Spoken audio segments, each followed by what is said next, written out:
Most people think economic thought started with Adam Smith or Karl Marx. Maybe Aristotle if they paid attention in their economics class. But there's something hiding in the medieval world that Western textbooks rarely mention. Nearly 1,000 years ago, long before capitalism existed, before central banks, before stock markets, a Muslim scholar issued a warning that still echoes through every financial crisis we face today. He said that when money loses its moral compass, societies rot from the inside out. And looking at the world right now, he might have understood us better than we understand ourselves. Let me take you back to the year 1100. Europe is fragmented, poor, still crawling out of what historians call the Dark Ages. But the Islamic world, it's a different story entirely. It stretches from Spain all the way to Persia and beyond. Cities like Baghdad, Damascus, and Cairo aren't just populated, they're thriving. They're financial powerhouses, intellectual centers. Trade routes are buzzing with caravans carrying silk, spices, textiles, and silver. Scholars are debating philosophy, law, astronomy, medicine. The markets are packed. The empire is wealthy. And that wealth is transforming society faster than anyone knows how to handle. This is the world where Abu Hamid Al-Ghazali emerges. Part philosopher, part legal scholar, part theologian, part social critic. Imagine someone who could explain both the purpose of the soul and the mechanics of a currency system without missing a beat. Born in Persia in 1058, Al-Ghazali climbed the intellectual ladder fast. By his mid-30s, he held one of the most prestigious teaching positions in the entire Islamic world. But what made him different wasn't his success. It was his refusal to accept things as they were. He looked around and saw a world where wealth was exploding, markets were expanding, but something felt wrong. A society obsessed with money but drifting away from meaning. An economy thriving on the surface but decaying underneath. And if that sounds familiar, it should. Al-Ghazali started asking a question that made people uncomfortable then, and still does now. What happens when a civilization gets rich faster than it gets wise? To answer that, he turned his attention to something most people took for granted: money itself. Here's what surprises most people. Al-Ghazali wasn't just some religious figure lecturing about morality. He was one of the earliest philosophers to actually analyze money in moral and systemic terms. Where Aristotle saw money as a useful tool and later economists turned it into formulas, Al-Ghazali examined what it did to people, how it shaped behavior, incentives, trust, how it could make or break entire civilizations. His starting point was simple but profound. Money, he said, was never meant to be worshipped or hoarded or used as a trophy. It was a tool, nothing more. A way to make exchange easier. He compared money to a mirror. A mirror has no value by itself. Its worth comes from what it reflects. Money is the same. Its power doesn't come from the gold or silver it's made of. It comes from what it allows people to trade, build, and create together. Modern economists love to claim this insight as their own. But Al-Ghazali was writing this in the 11th century when most Europeans still thought wealth meant land or loot. From this foundation came one of his most important ideas. Hoarded money is dead money. To him, wealth locked away in chests or hidden in vaults wasn't just useless. It was socially destructive. Idle wealth doesn't circulate. It doesn't pay workers, fund businesses, or support families. It strangles economic life. He described it as freezing the bloodstream of society. That line could appear in any modern critique of inequality and nobody would bat an eye. But Al-Ghazali wasn't just complaining about greed. His argument was structural. When wealthy people hoard money, they create artificial scarcity. Not because resources are lacking, but because circulation stops. Prices get distorted. Markets break down. People suffer. And here's the thing, this wasn't abstract theory to him. He was watching it happen in real time. This led to another major insight. Speculation destroys trust. Al-Ghazali had zero patience for merchants who manipulated prices, created artificial shortages, or exploited crises for profit. He saw this kind of behavior not as smart business, but as moral corruption. Profit without contribution. He wrote that whoever profits from the suffering of others profits from corruption. And corruption, in his view, spreads like a disease. Once it takes hold in the markets, it infects institutions, then eventually the entire society. If this sounds like commentary on modern financial bubbles, predatory lending, or crisis profiteering, you're right. It is. He just wrote it 900 years earlier. But here's what people miss. Al-Ghazali wasn't anti-profit. He wasn't anti-business. He wasn't calling for everyone to live in poverty. He believed in trade. Strongly. He thought markets were natural and necessary.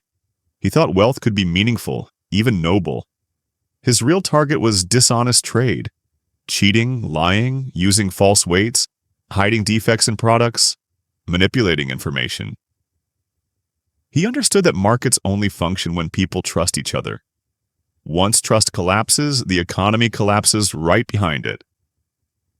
What he was describing, without the academic jargon, is what modern economists call transaction costs, information asymmetry, and moral hazard. He just explained it in plain language a millennium ago. Another key insight was his view on labor. He argued that work was inherently dignified, while unearned wealth was spiritually dangerous. Money earned through effort built character. Money gained through manipulation destroyed it. That might sound preachy, but the logic was practical. Societies grow strong when people contribute. They grow weak when people exploit. And Al-Ghazali didn't stop with individuals. He also delivered one of the earliest critiques of government interference in currency.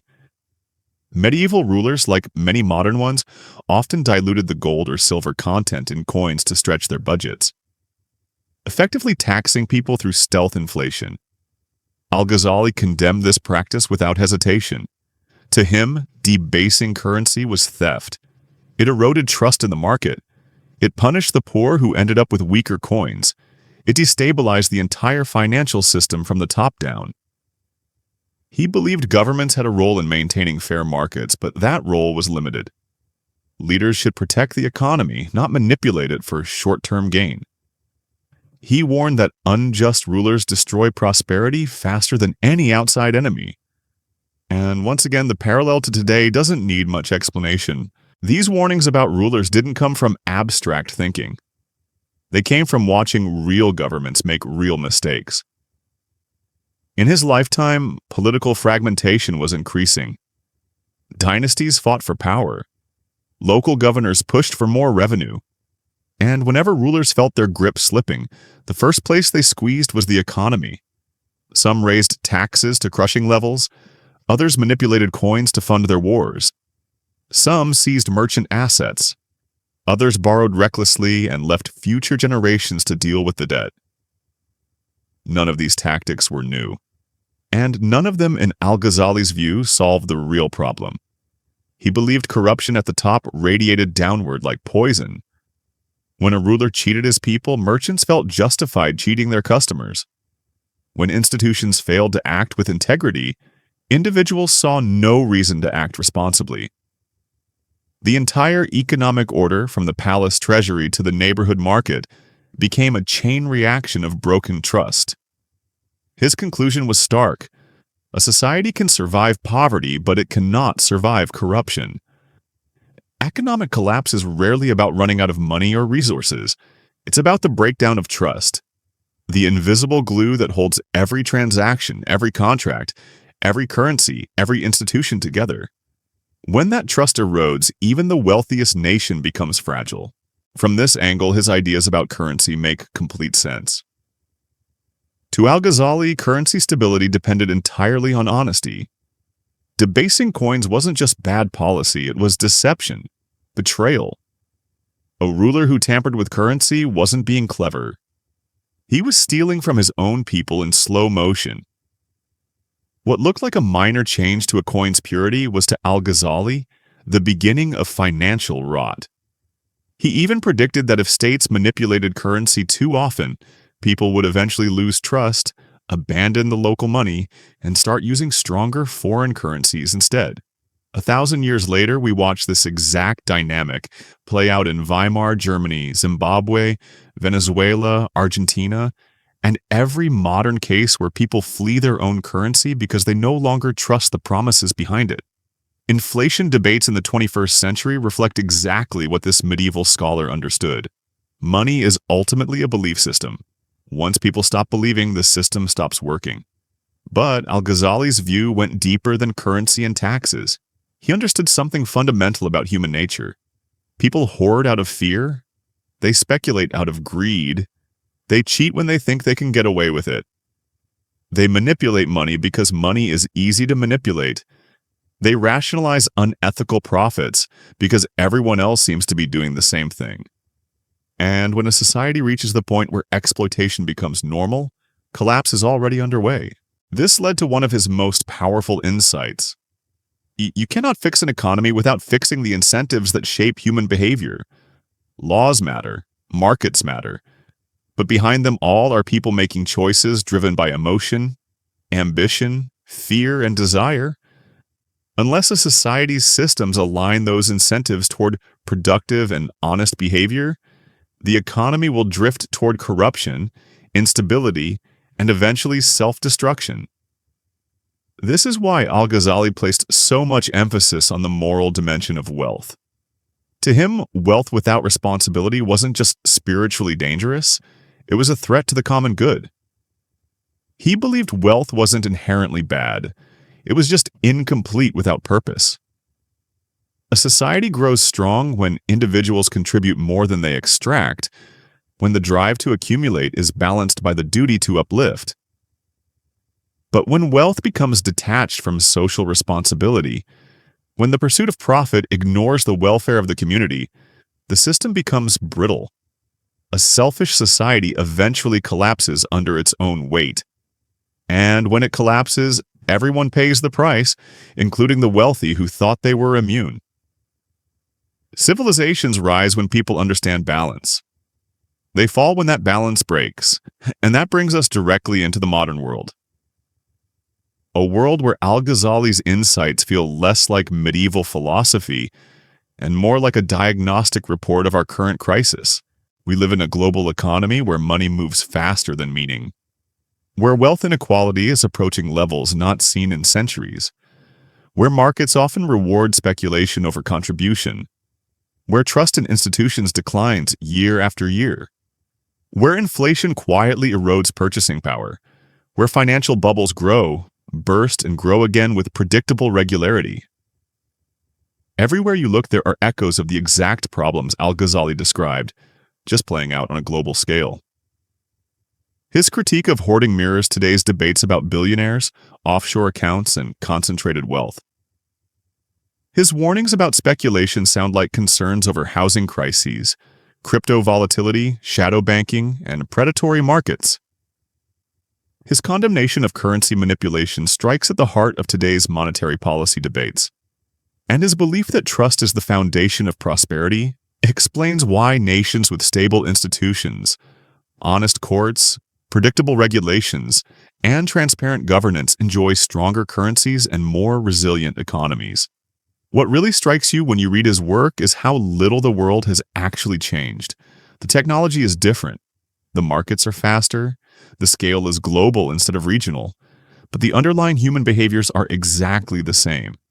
Al-Ghazali would probably look at our current system, at runaway debt, speculative frenzies, widening inequality, political gridlock, and institutional distrust, and say exactly what he wrote 1,000 years ago. Where justice is lost, prosperity cannot remain. It's an uncomfortable truth. Economies don't collapse because the numbers stop adding up. They collapse because the people inside the system stop trusting each other. They collapse because the incentives reward the wrong behaviors. They collapse because institutions fail to uphold the fairness that makes markets possible in the first place. Human emotion, human fear, human greed, human shortcuts. These not abstract formulas are what push civilizations toward crisis. Al-Ghazali wasn't preaching religion. He was describing reality. He understood something economists often struggle to admit. Money is not a mechanical object, it's a moral ecosystem. And when the moral framework disintegrates, the financial system follows right behind it. That's why his ideas matter today. In an era defined by record debt, speculative excess, institutional mistrust, and financial anxiety, his central message becomes a survival principle. If money becomes detached from morality, the system will eventually break. Understanding that isn't just financial education, it's financial protection. Because history doesn't repeat itself exactly, but if you don't understand it, it'll crush you all the same. So there you have it. Your roadmap to financial freedom starts today. Remember, wealth isn't built overnight. It's built one disciplined decision at a time. If this resonated with you, smash that like button and comment, ready for the challenge below. Your future self will thank you for the steps you take today. Subscribe to join our community of future millionaires.